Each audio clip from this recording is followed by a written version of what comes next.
Everyone, hope you're okay wherever you are. Today is a lovely day, as you can see. Welcome to my kitchen. I'm a Bantu Nilot, a channel where we talk about everything, where we do all sorts of things. We travel, we cook, we show recipes, name it. You will always find it here in our channel. I'm a Bantu Nilot. Today I'm gonna be frying ethnic food that is found in East Africa. In Kenya it's called githeri or maragwe and mahindi, or maize and beans. It's an ethnic dish that most Kenyans love. You cannot miss it at least once in a week, I think, and it's the most cheapest dish you can find in Kenya. But right now I'm in my kitchen, and I'll be showing you just the easiest way you can fry the githeri, the maize and beans, and love it, enjoy it. It's so nutritious. And basically, where I grew up, we never used to fry this dish. You could eat it without frying, but today I'm gonna modernize it by frying it, garnish it with a bit of coriander, and enjoy. Yeah, let's do this, guys. Right now I'm frying onion. I'll be frying my onion right now, as you can see. Guys, you can see it. And then I'll put a bit of garlic in my githeri. Just a bit of garlic. I love garlic. Garlic is the in thing of dishes, guys. If you don't know, garlic just changes the flavors in a dish. So I've put garlic in my dish. I'm frying it for about 2 minutes. After that, and this dish, it doesn't have so much makeup. You have just to, it doesn't have so much things to put in. You don't need to do lots of stuff. It's the most simplest dish you can ever come across, and it's the most delicious dish. I remember when I was growing up in the village, how my grandmother could make this dish very early in the morning. When I wake up, I just find this dish on the table, and it wasn't a table anyway. It wasn't a table. I'll be lying. No, on a mat. Africa, we have mats where you just sit down and enjoy this dish with porridge, fermented porridge. Yeah, so it's one of the most glamorous dish in the village. That's what I can say. Just maize and beans boiled with a bit of salt, and that is it. You call it a day, and it's nutritious, very, very nutritious.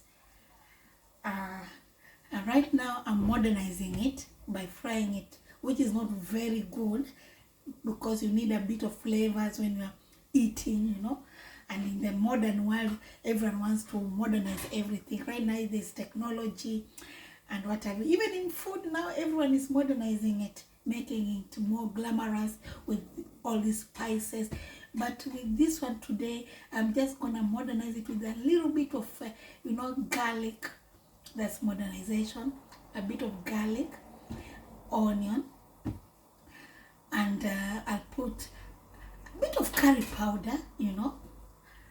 I remember I bought this curry powder while I was on holiday in Kenya, and I got it in Mombasa, I think. The curry powder is the best curry powder. And I think I might be advertising for them, really. but I don't mind because I love this curry powder.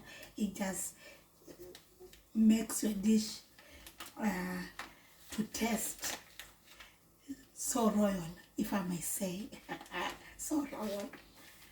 Yeah.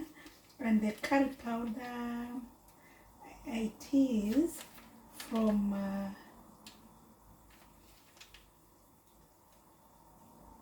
can't remember the name really, but it's the best curry powder. That's what I'm gonna use. The Simbambili, the most famous curry powder, but this I got this curry powder from Mombasa. I love it, guys. When you put in your food, it's on another level. Yeah, I'm not lying. I'm really being serious. So, guys, my onions and garlic, they're already a bit golden brown. So what I'll do, I've already boiled my maize and beans, set aside. I'll put a bit of curry powder, this one, Simbambili, yeah, just a bit of it, not too much, like a quarter of a spoon, just to give it another level of flavor, yeah. And then I mix it up, as you can see. While you're watching this, tell me where you're watching from and what kind of recipes would you want me to bring on board. This is an African dish. Any African household, let me say in East Africa, normal family, they can't miss this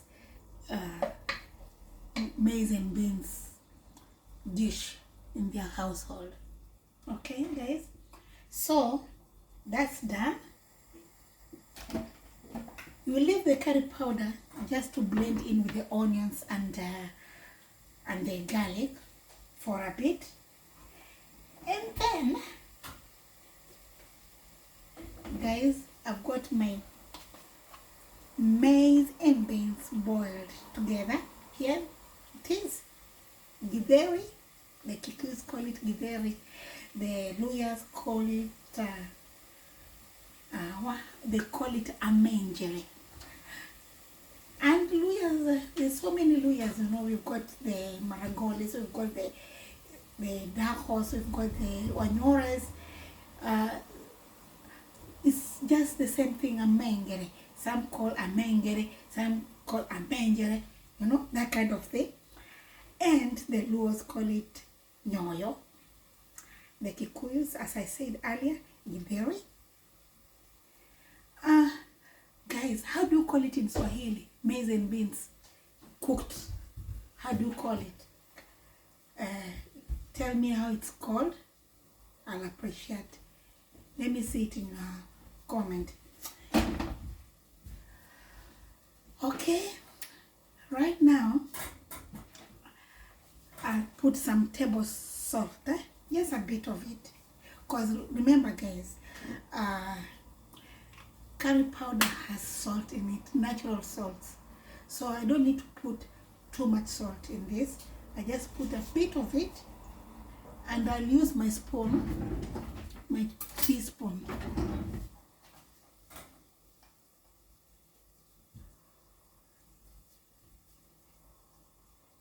Just a pinch of salt to taste.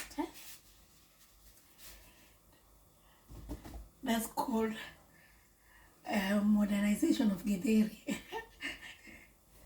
Okay, I don't use tomatoes or tomatoes. I don't use that in my githeri. It's just dry like that. Okay, I'm putting my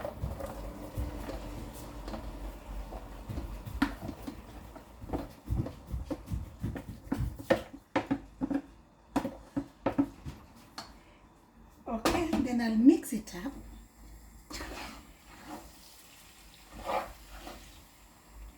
Really, really tasty.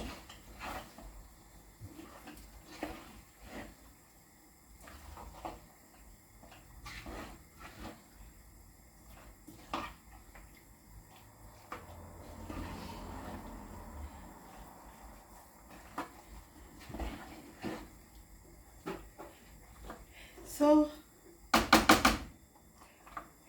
tell me, what do you eat as an authentic dish where you are? If you're in Kenya, what do you like eating? If you're in Uganda, what do you like eating? If you're in Ghana, if you're in Nigeria, what are the dishes that inspire you to have in the kitchen? The simplest dishes, African authentic dishes, what do you always cook?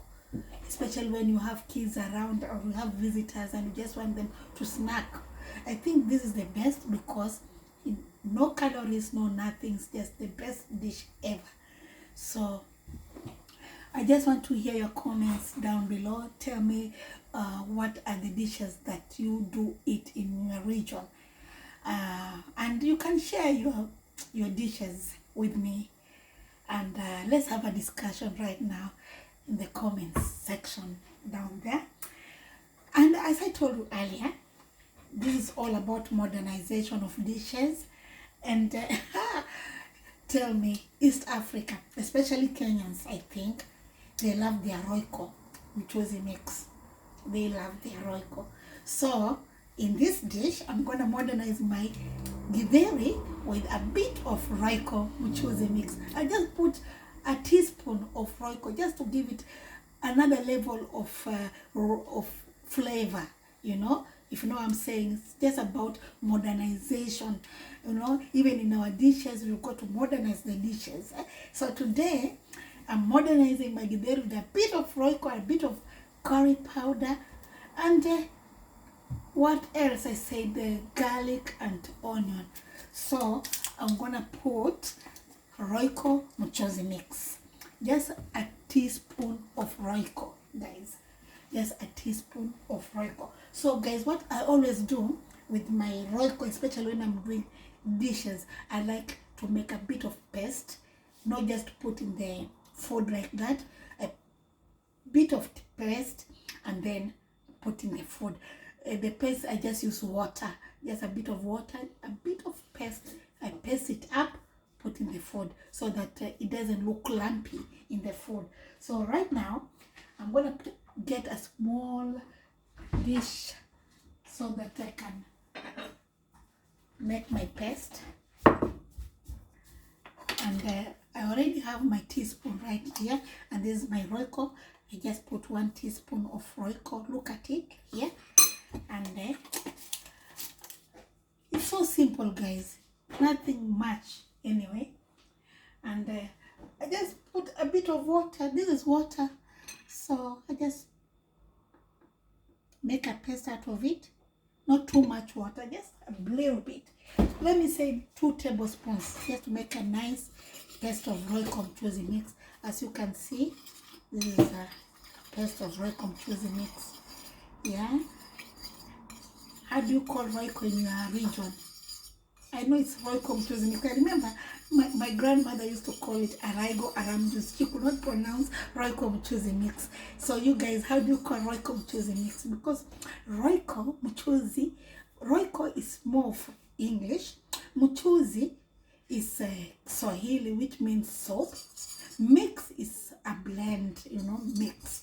So that's roiko mchuzi mix. And in the village, my nana, my grandmother, she could not pronounce the English words like roiko mchuzi mix. The only thing she could pronounce is mix. Funny enough. And roiko, she could just say aroigo. And the mchuzi, aroigo mchuzi mix. You know, she was old, but she knew the importance of aroigo mchuzi mix. And this is roiko mchuzi mix, guys. Here, I've already done my paste, and I'm just putting inside there. That's it. Finished. My dish is done.